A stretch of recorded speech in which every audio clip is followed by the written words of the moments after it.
আল্লাহর এক বান্দা আজ 15-13 বছর পড়ে আছে জেলখানায়। এটিএম আজহারুল ইসলাম, একটা নির্দোষ মানুষ। এই মাজলুম মানুষটাকে আপনি কত কষ্ট দেবেন? মাজলুমকে কষ্ট দিলে আল্লাহর আরশ পর্যন্ত কাঁদে। আমরা চাই এটিএম আজহারুল ইসলামকে খুব তাড়াতাড়ি মুক্তি দেওয়া হোক। আজকে 13 তারিখ, সামনে 22 তারিখে তার ডেট আছে। যদি এইবারও বাঙালিকে হাইকোর্ট দেখাতে চান, এই দেশে কিন্তু বিশৃঙ্খলা হবে। কি কথা বলেন না কেন? আমরা চাই সবাই যখন বের হয়ে চলে আসতেছে, তারেক জিয়া বেরিয়ে গেছে, তার মা বেরিয়ে গেছে, জোবায়দা রহমান বেরিয়ে গেছে ডাক্তার, আজকে বেরিয়েছে একজন জাকির হোসেন খান, নারায়ণগঞ্জের, 22 বছর জেলে ছিল, মার্ডার মামলার আসামি। 4টা মার্ডার প্রমাণিত, বাকি ধর্ষণ মর্ষণ যা আছে আল্লাহ জানে আর সে জানে। যাই হোক, ওগুলো বাদ দিয়ে বলছি, ওনাকে যখন ছেড়ে দেওয়া হয়েছে, সুইডেন আসলাম ভাই 27 বছর পরে বেরিয়েছে। ডেঞ্জার রাসু সব আমার সাথে ছিল। ডেঞ্জার রাসু ছিল প্রায় 25 বছর। ভয়ঙ্কর তাজ 17 বছর। মুকিম গাজী, ওর জেল হয়েছে 260 বছর। ও বের হবে কি জানি না। 260 বছর জেল ওর। এই মানুষগুলো যদি সব বের হয়ে চলে আসে, এটিএম আজহারুল ইসলামে কি হয়েছে?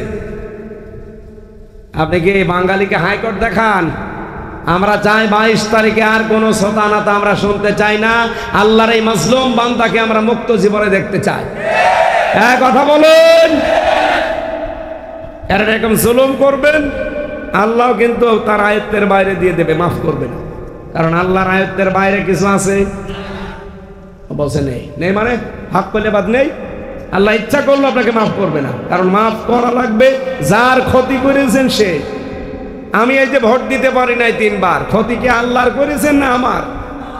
আমি জীবনে কোনোদিন দেখলামই না যে কি করে ভোট দেওয়া লাগে। কারণ 18 বছর থেকে শুরু করি, এই 33 বছর তো আমার বয়স। তাহলে 3 বার দিতে পারতাম 15 বছরে। 18 আর 15 কত হয়? 33। কিন্তু আমি একবারও দিতে পারলাম না। ভোটের সেন্টার কেমন, লাইনে একটু দাঁড়াতে হয় কি করে, যে কি করে টিপ মারা লাগে, ছাতা জীবনে দেখেও নি, শুনিও নি। ওই মানুষ দেখি যে এইভাবে করে, নিজে কোনোদিন করতে পারলাম না। এই অধিকার থেকে যারা বঞ্চিত করলেন, তারা যদি এখন সুবহানাল্লাহ আলহামদুলিল্লাহ পড়েন, হবে? আগে আমার কাছে মাফ চাওয়া লাগবে। লিল্লাহি মুলকুস সামাওয়াতি ওয়াল আরদ ইয়াখলুকু মা ইয়াশা ইয়াহাবু লিমান ইয়াশাউ ইনাথা ওয়া ইয়াহাবু লিমান ইয়াশাউ যুকুর আও ইউযাওবিজুহুম যুকরানা ওয়া ইনাথা ওয়া ইয়াজআলু মান ইয়াশাউ আকিমা ইন্নাহু আলিমুন কাদির। বলেন আল্লাহু আকবার। এটা সূরা শুরার 49 নম্বর আয়াতে আছে। রাব্বুল আলামিন বলেন, আসমান জমিনের রাজত্বের মালিক আমি আল্লাহ, যাকে ইচ্ছা সৃষ্টি করি। কাউকে আমি কন্যা দেই, কাউকে পুত্র দেই, কাউকে ছেলে মেয়ে দুইটাই দেও, কাউকে কিচ্ছু দেই না, বন্ধা করে রাখি। সুতরাং ছেলে মেয়ে দেওয়ার ক্ষমতায় পৃথিবীতে আল্লাহর কোনো বাবার। আরো জোরে বলেন। এমনকি ছেলে হবে না মেয়ে হবে, হাত আল্লাহ কাউকে দেয়নি। এটা যদি আমাকে দিত সত্যি, এই 3 নাম্বার মেয়ে আমি জীবনও নিতাম না। কি কথা বলছেন? এমনকি ম্যাডামের এই 3 নাম্বার মেয়েটা হওয়ার আগে আমি কাবা শরীফ পর্যন্ত ঘুরিয়েছি। আমরা হজে গিয়েছিলাম সবাই মিলে। আমরা হজে গিয়ে কাবার গিলাফ ধরে এত কান্দা কেঁদেছি যে আল্লাহ যাই করো অন্তত ছেলে দিও। তো দেখি না, বাবা মেয়ে। আমি নারাজ না, আমি খুশি আছি।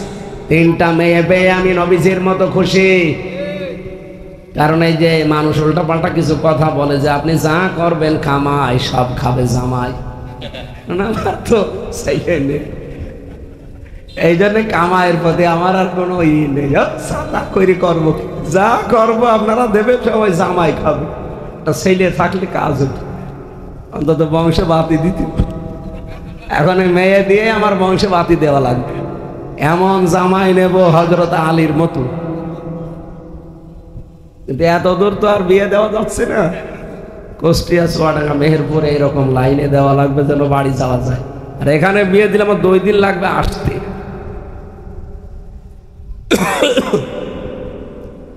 সম্মানিত মা বোন যারা বসে আছেন, আপনাদের জন্য আমি পয়েন্টটা নিয়ে এসেছি। আল্লাহ যেটা পারে ওইটা অন্য কেউ পারে বিশ্বাস জীবনও করবে না। আপনি নামাজ রোজা কম পড়তে পারেন, আপনার অন্যান্য আমল আখলাক কম থাকতে পারে, আল্লাহ মাফ করে দেবে। কিন্তু শিরিক যদি থাকে, ওয়াকাদিমনা ইলা মা আমিলু মিন আমালি ফাজআলনাহু হাবাআম মানসুরা, শিরিক এটা যদি আমল নামার ভেতর পাওয়া যায়, ধুলি কণার মতো মুখের উপরে আল্লাহ আমল নামা নিক্ষেপ করে। এই জন্য আহ্বান জানাচ্ছি, জীবনে আমাদের যেন কি না থাকে, আরো জোরে বলেন বলেন, শিরিক কোনটা? আল্লাহ যেটা পারে ওইটা অন্য কেউ এ বিশ্বাস করা।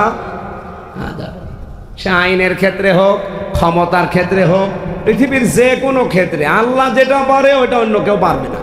হ্যাঁ, আল্লাহ যেটা পারে না ওইটা অন্য কেউ পারবে। আল্লাহ পারে না এমন কাজ নেই, নেই। বলেন কোনটা আছে? হক্কুল ইবাদ, মানুষের হক যারা নষ্ট করে এটা কিন্তু আল্লাহ মাফ করবে না, আল্লাহ পারলেও করবে না। যার হক নষ্ট করেছেন আগে তাকে ফেরত দেবেন, এরপরে আপনি মাফ চাইবেন আল্লাহর কাছে, তাছাড়া মাফ নেই। আল্লাহ এটা পারবে না। আর সে আয়াতই পড়েছি 152 নম্বর আয়াত সূরা আনআমে, ওয়ালা তাকরাবু মালাল ইয়াতীমি ইল্লা বিল্লাতি হিয়া আহসান হাত্তা ইয়াবলুগা আশুদ্দা। রব্বুল আলামিন বলেন, সাবধান, এতিমের মালের কাছেও যাবা না উত্তম ভাবে ছাড়া, যতক্ষণ সে পরিপূর্ণ বালেগ না হয়। এখানে এতিম মানে আমরা বাংলাদেশে অনেকেই মনে করি এতিম মানে যার মা বাবা নেই, নাকি না? এটা মা বহুবচন শব্দটা আপনি তাফসীর আধুনিক গুলো দেখবেন, এতিম মানে শুধু মা বাবা নেই, এরা এতিম না।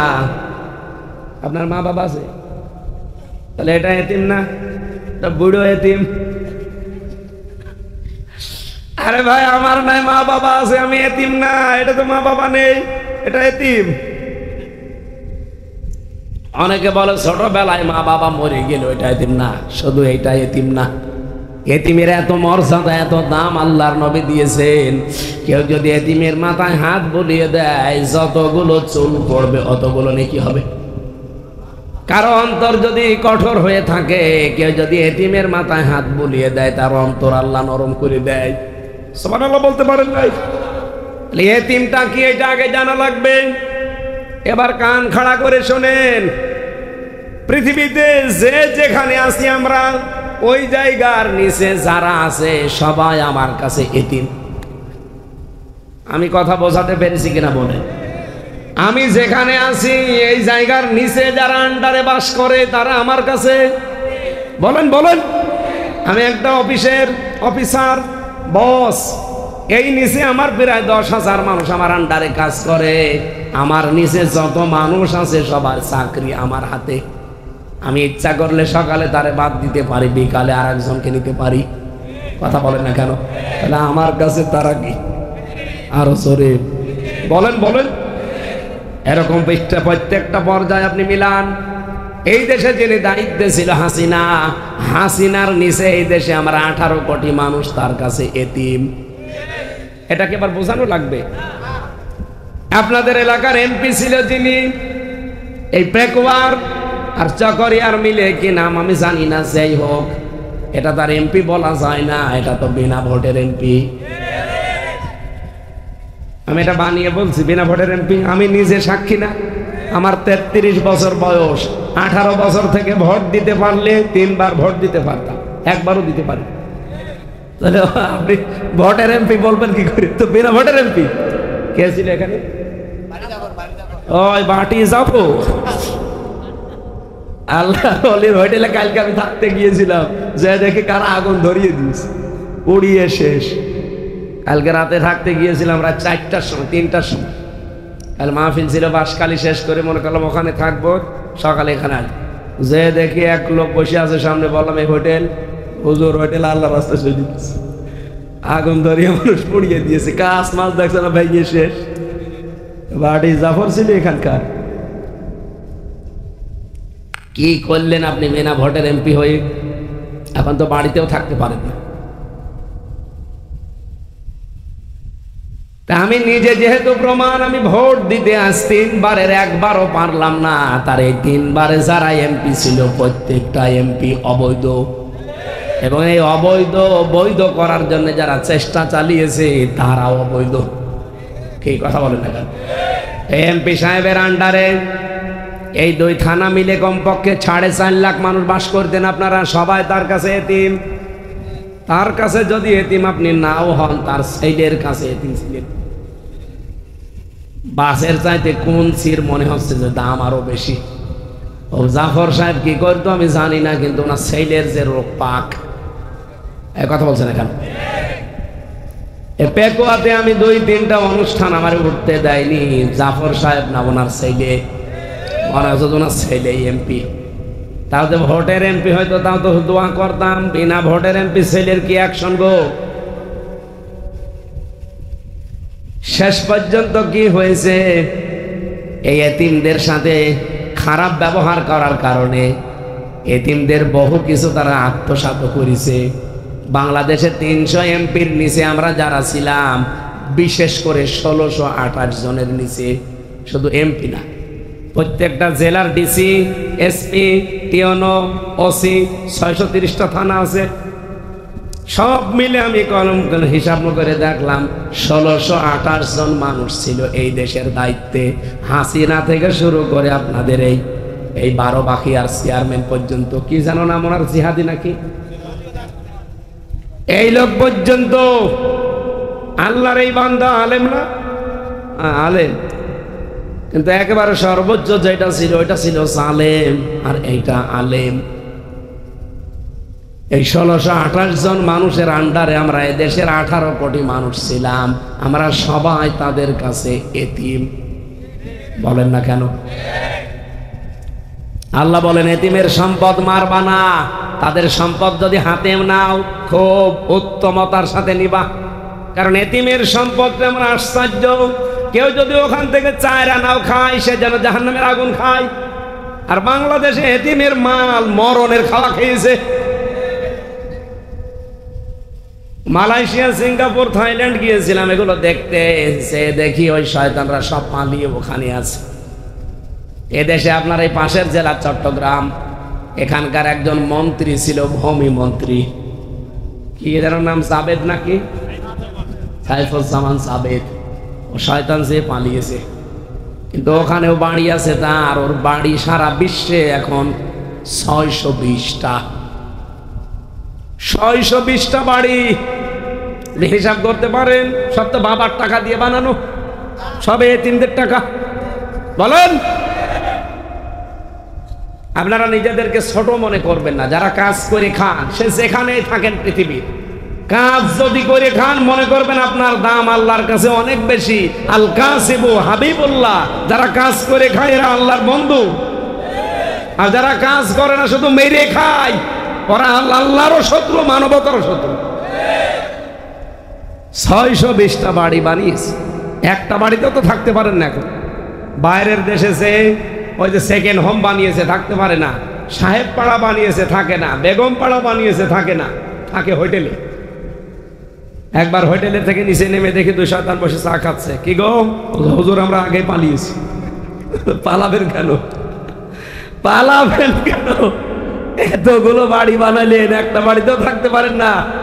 এত টাকা পাচার করলেন বাইরের দেশে। টাকাগুলো দিয়ে যদি বাংলাদেশে মানুষের কর্মসংস্থান তৈরি করে দিতেন।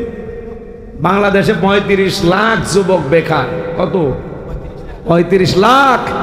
এই যুবকগুলো বেকার থাকতো না, উত্তম কর্মজীবন পেত তারা। বাইরে এসে এই যে 7 লাখ, 8 লাখ, 10 লাখ টাকা খরচ করে আসে এই মালয়েশিয়া, এই সিঙ্গাপুরে, এই থাইল্যান্ডে। কি করে? এসে রাস্তা ঝাড়ু দেয়, রুটি বানায়, থালা বাসন মাজে, পায়খানা সাফ করে। আমি নিজে দিকে এসেছি।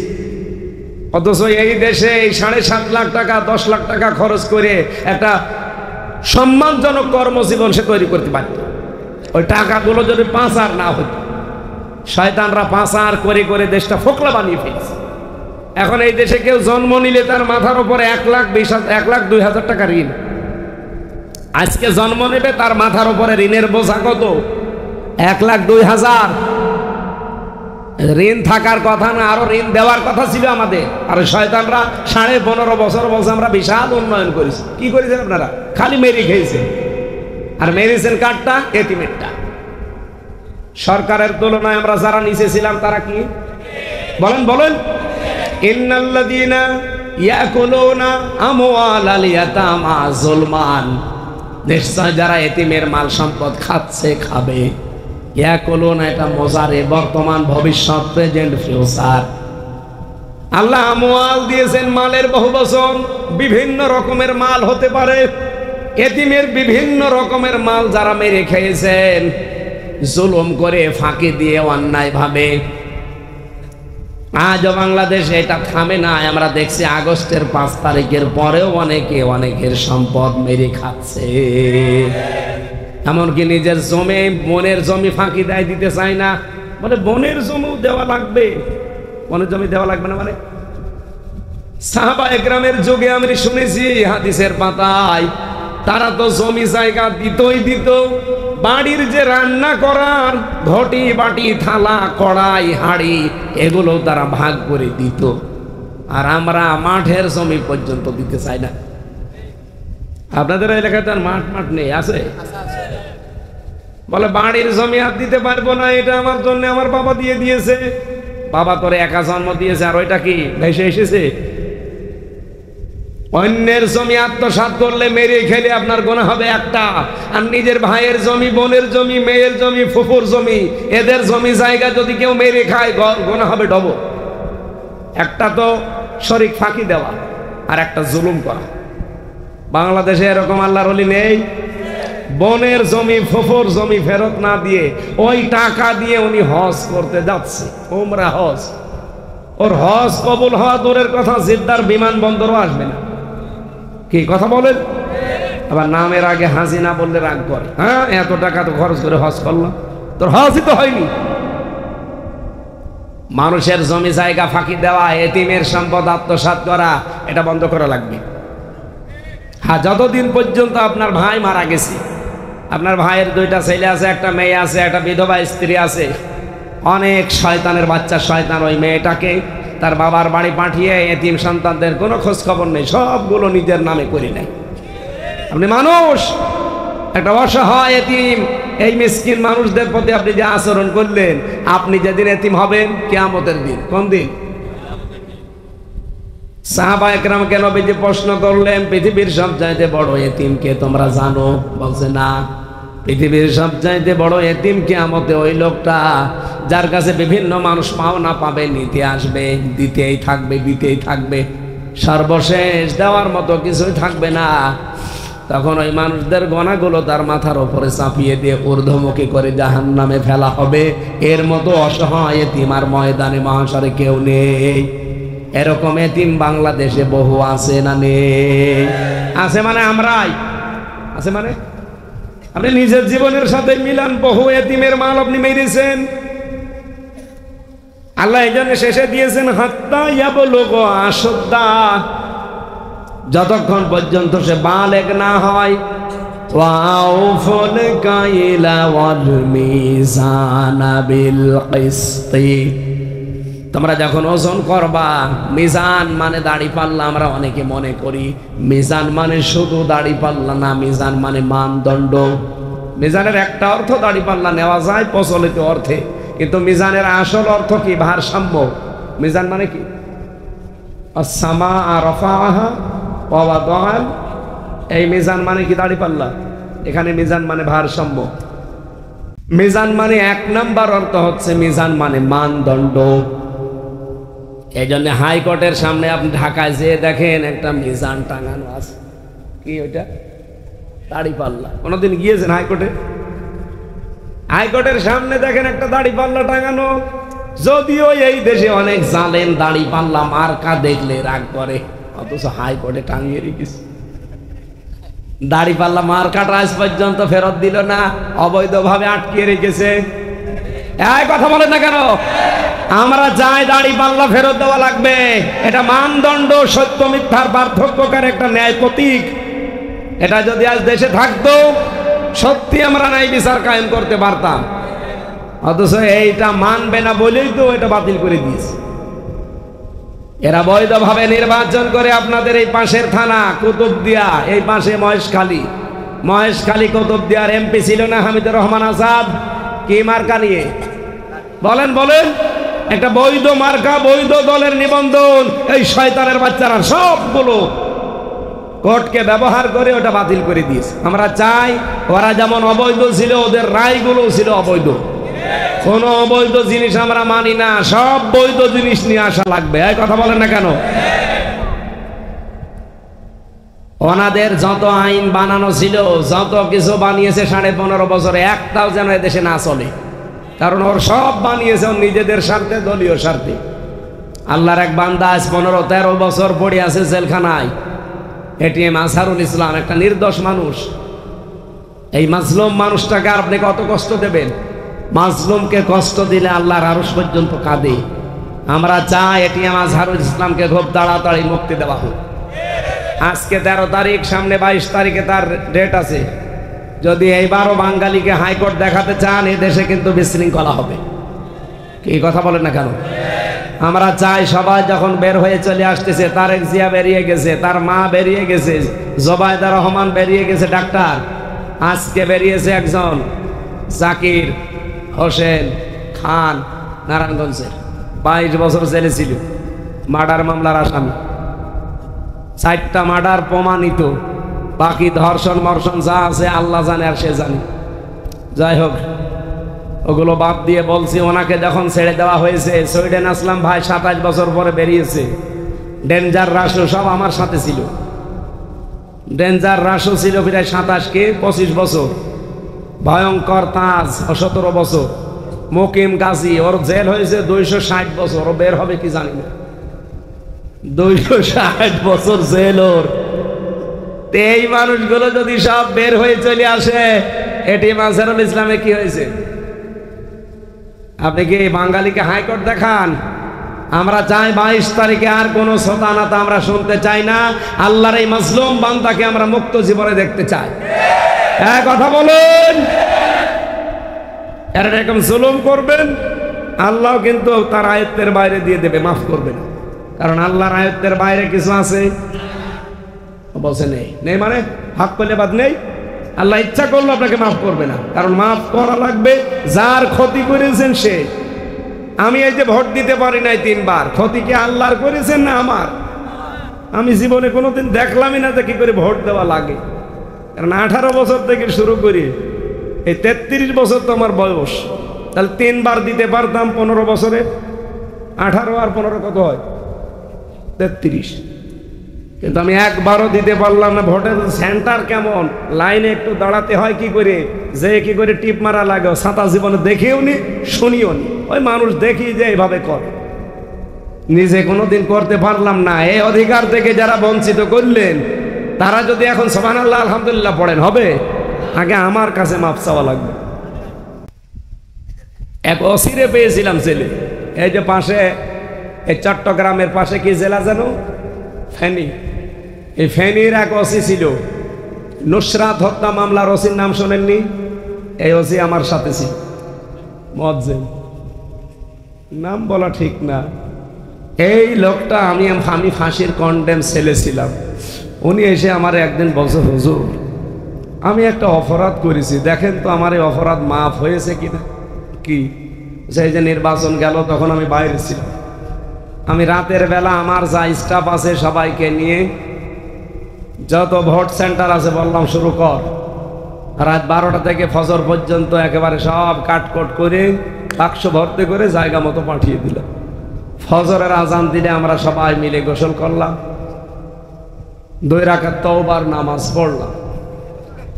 এবার বললাম যে আস্তাগফিরুল্লাহ, হুজুর আমার এই তওবা হয়েছে। না, কিসের তওবা? এটা ইয়ার কি হয়েছে?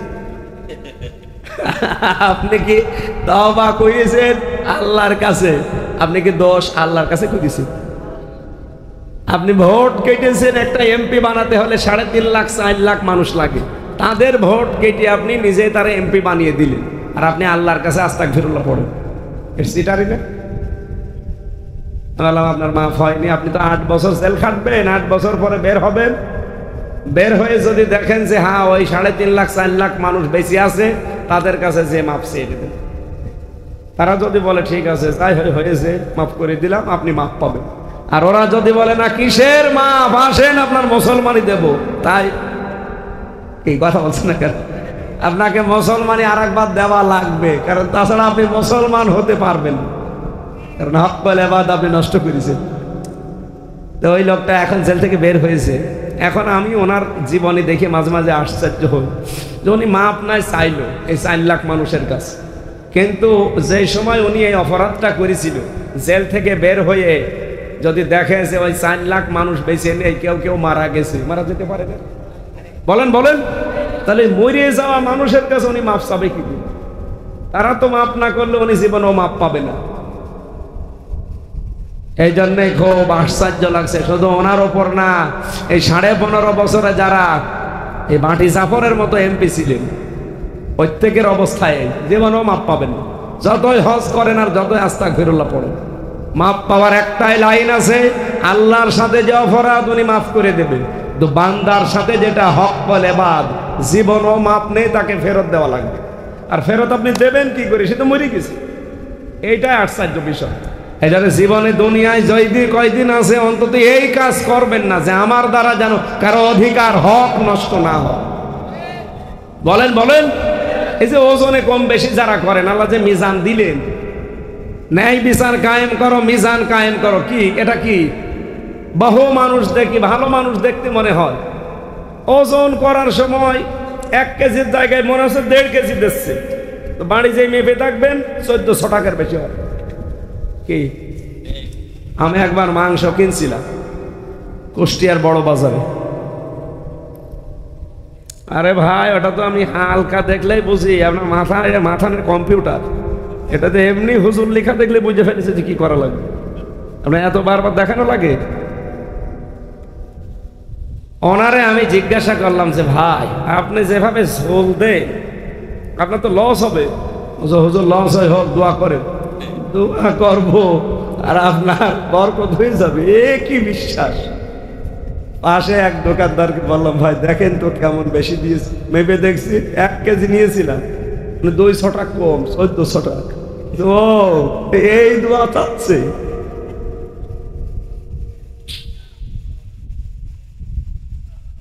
না ভাই, আজরে কম বেশি করা যাবে না। ওয়াইলুল লিল মুতাফফিফিন আল্লাযীনা ইযা তালু আলান নাসি ইস্তাগফিরুন।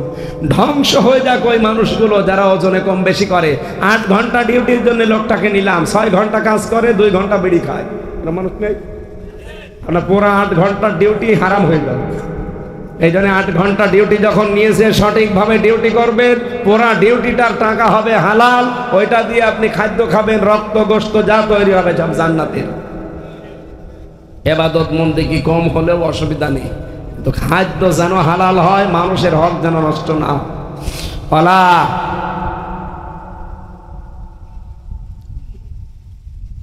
ওয়ালা নুকাল্লিফু নাফসান ইল্লা উসআহা। আল্লাহ তাআলা বলেন, কারো সাধ্যের অতিরিক্ত বিষয় আমি তার উপরে চাপিয়ে দেই না। আর যখন কথা বলবা পৃথিবীতে, সত্য কথা বলবা, যে যদি নিকট আত্মীয় হয়। এই জন্য আমাদের এই দল বেদল আমি দেখি না, সত্য কথা আসলে সেটা আমার বলা লাগে। কিছু মানুষ দেখি মন খারাপ করবে না, হুজুর শুধু টেনে বলছে। আরে ভাই, টেনে বলা না, সঠিক কথা বললে সবাই খুশি হবে না, কিছু মানুষ তো বেঁচে হবে। কারণ সবাইকে নবী পর্যন্ত খুশি করতে পারে না, পেরেছে? ওয়াউফু বিল আহদি, যখন কারো সাথে ওয়াদা করবা তখন এই ওয়াদাটা পূর্ণ করবা। আজ ইসরায়েল ওয়াদা করেছিল যে যুদ্ধবিরতি, শয়তানরা সেই ওয়াদা ভঙ্গ করে লক্ষ লক্ষ মানুষকে দুনিয়া থেকে বিদায় করে দিচ্ছে, ঘর বাড়ি থেকে তাদেরকে বের করে দিচ্ছে। ওরা নিজেরা ওদের নিজের ওয়াদা ঠিক রাখে না, ওরা আল্লাহর অভিশপ্ত এই পৃথিবীতে। ওরা আমাদের মুসলমানের জন্য এই মুশরিক আর ইহুদিরা জঘন্যতম শত্রু। বিশ্বের মুসলিমদেরকে এখন এই কথাটা সামনে নিয়ে ঐক্যবদ্ধ হওয়া দরকার। ওরা যেমন সব এক হয়ে যাচ্ছে, 200 কোটি মুসলমান আমরা সব ভুলে এক হওয়া লাগবে। কালকে বাংলাদেশ একটু হালকা দৃশ্য দেখিয়েছিল, সব এক হয়ে গেছে। আল্লাহ আমাদেরকে বিশ্বের মুসলিম 257টা রাষ্ট্রের 57টা মুসলিম রাষ্ট্র, এদেরকেও সব এক হয়ে কাজ করার তৌফিক দিন, আমিন। যালিকুম ওয়াসাকুম বিহি লাআল্লাকুম তাযাক্কারুন। আল্লাহ এভাবে তোমাদেরকে ওয়াজ করলেন, যদি মেনে নিতে পারো তোমাদের উপকার হবে। আল্লাহুম্মা আমিন।